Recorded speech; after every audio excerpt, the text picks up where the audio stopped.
김경률 비대위원 같은 경우는 사실은 이 어떤 진영에 속한 거라기보다는 예. 뭐 여당이든 야당이든 보수든 진보든 이 위선적이고 좀 잘못된 부분에 대해서는 아주 매섭게 비판을 했던 분 아니겠습니까? 예. 그래서 그런 분이 지금은 그 이 소위 86세대 위선에 대해서 굉장히 이 강하게 비판을 하면서 그렇습니다. 그 청산에 대해서 도움을 주겠다 그러니까 바로 예. 당 얘기 좀 해보겠습니다. 사실 네. 이번 총선을 놓고 정권 심판론, 그러니까 견제론 여론이 여전히 높긴 합니다. 예. 지금 이게 현실인데 이런 상황에서 지금 당정 갈등, 윤석열 대통령과 한동훈 비대위원장의 충돌 같은 모습이 비춰졌는데 뭐 봉합은 됐다고 하지만 이렇게 북서서 국민의힘 입장에서 굉장히 당혹스러운 거 아니냐 이런 얘기가 나오는데 좀 어떻게 보고 계십니까 이 상황? 그 약속 대련이라는 뭐 그런 말씀하시는 얘기도 분도 있었는데 뭐 약속 대련은 아닌 것 같고요. 그래서 조금 약간의 이 어떤 마찰이 있어 보이는 부분에 대해서 우리 당을 지지하는 분들 그리고 예. 많은 그 국민들이 걱정을 좀 많이 하셨어요. 저도 그런 얘기를 많이 들었습니다. 아. 네, 다행히 이 다음 날인가요? 바로 이렇게 좀 같이 열차를 타고 예, 서천 어제입니다. 어제 그러니까 서천 그 시장 화재 현장에 갔다가 같이 예. 열차를 타고 올라오시면서 오. 이게 잘 이 화해 봉합이 된 것 같아서 정말 다행으로 생각을 합니다. 네. 뭐 사실 어떤 면에서는 두 분이 20년을 그렇죠. 알아온 사이 아니겠습니까?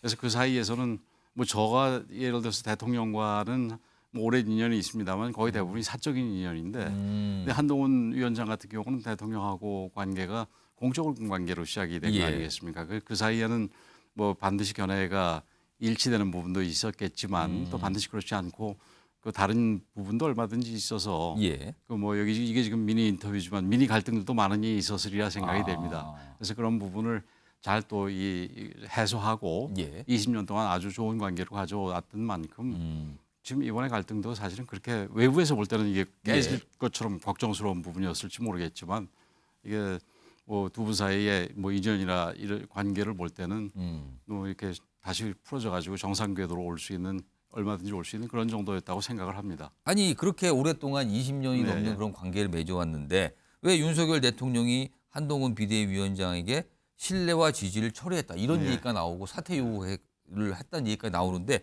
왜 이런 상황까지 이른 걸까요? 글쎄요, 뭐 실제로 그런 그 얘기가 있었는지 뭐 저는 알 길이 없습니다만은 예. 그 두 분이 다 개성들이 강한 분 아니겠습니까? 아. 그러다 보니까 이제 좀 이렇게 격한 감정에서 이런 얘기가 나왔을 수는 있는데 예.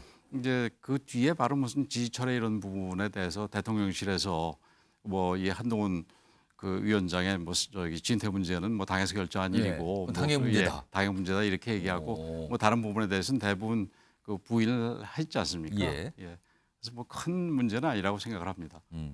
사실은 이번 총선에서 여당이 진다면 윤석열 정부가 심대한 타격을 입을 것이다. 이게 지금 국민의힘 내부의 어떤 판단이에요. 예, 그래서 그렇죠. 이 여당에 대한 승리가 절실하다 이렇게 말씀들을 하시는데 국민의힘의 총선 승리를 위해서 지금 당의 중진이시니까 많은 걸 지켜보셨을 거 아니에요.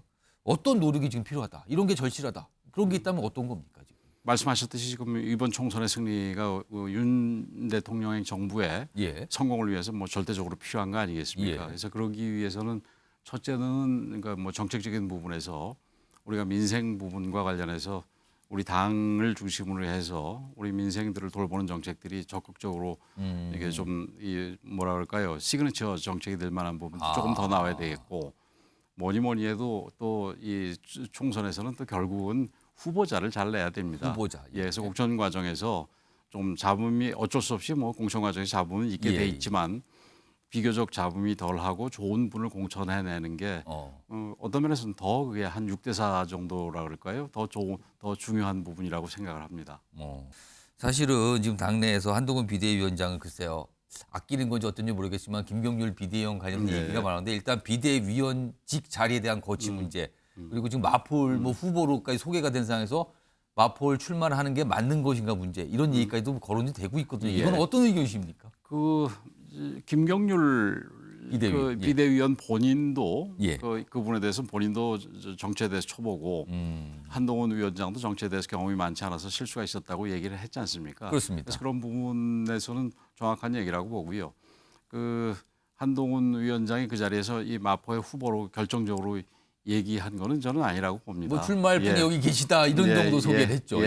결정적인 건 아니고 그건 결국은 뭐 이 비대위원장이 결정하는 게 아니라 음. 이게 그 전략공천이라 하더라도 공천심사위원회에서 결정을 하는 건데 예. 그래서 거기서 최종 결정해야 될 거를 조금 더 강도 높게 얘기한 부분은 음. 약간 아쉬움이 있다고 생각을 하고요. 예. 그 후보 자체로서는 뭐 아주 이 좋은 후보라고 생각을 합니다. 아, 국민의힘 입장에서는 예. 앞서 보니까 뭐 이현주 전 의원에 대해서 얘기를 예, 얘기도 나누셨는데 나왔습니다. 예. 이게 이 김경률 비대위원 같은 경우는 사실은 이 어떤 진영에 속한 거라기보다는 예. 뭐 여당이든 야당이든 보수든 진보든 이 위선적이고 좀 잘못된 부분에 대해서는 아주 매섭게 비판을 했던 분 아니겠습니까? 예. 그래서 그런 분이 지금은 그 이 소위 86세대 위선에 대해서 굉장히 이 강하게 비판을 하면서 그렇습니다. 그 청산에 대해서 도움을 주겠다 그러니까 어떤 면에서 뭐 한동훈 그 위원장이 얘기하는 부분 그리고 예. 우리 사회에서 전반적으로 얘기 되는 부분과 어. 맥도 닿는 부분이 있고 예. 우리 당과 뭐 대척도 아니고 그분이 왔다 갔다 예. 한 분도 아니니까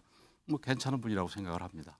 연초부터 사실 북한의 움직임이 심상치는 않아요. 뭐 협박도 그런 협박이 없고요. 그렇죠. 그리고 최근에 도발을 하고 오늘도 또 그런 일이 있었는데 예, 오늘도 도대체 지금 북한 왜 이런다고 보십니까? 지금 미국의 선거 국면하고 연관시켜서 볼 필요가 있다고 생각이 됩니다.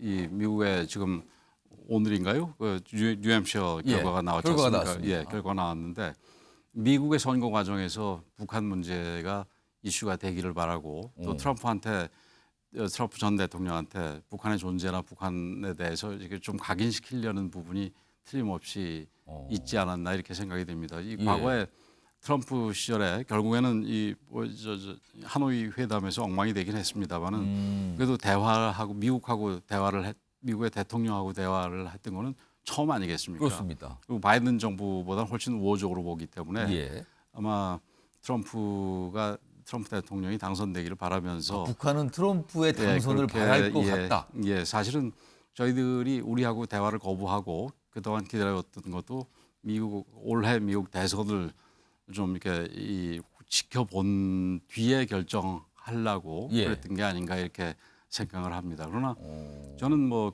트럼프 대통령이 반드시 북한이 원하는 방향으로 갈 거라고는 장담할 수 없고 트럼프 대통령도 전 대통령도 과거에 북한하고 상대를 해봤기 때문에 예. 북한에 대해서 과거와 똑같은 방법으로는 가지 않을 수도 있고 또 우리 정부도 지금 미국 대선을 유심히 살펴보면서 누가 예. 당선되더라도 우리에게 좀 불편한 대북 정책이 만들어지지 않도록 좀 노력할 필요는 있다고 봅니다. 만약에 가정을 해서 트럼프 전 대통령이 다시 대통령이 됐을 경우에 혹시요 북한의 핵 보유를 인정해주겠다 뭐 이런 이게 좀 충격적인 입장이나 정책을 쓸 가능성 이런 것도 얘기 나오는데 이건 어떻게 좀 봐야 됩니까? 지금 뭐 누구도 알 수는 없습니다만 제가 조금 아까 말씀드렸듯이 예.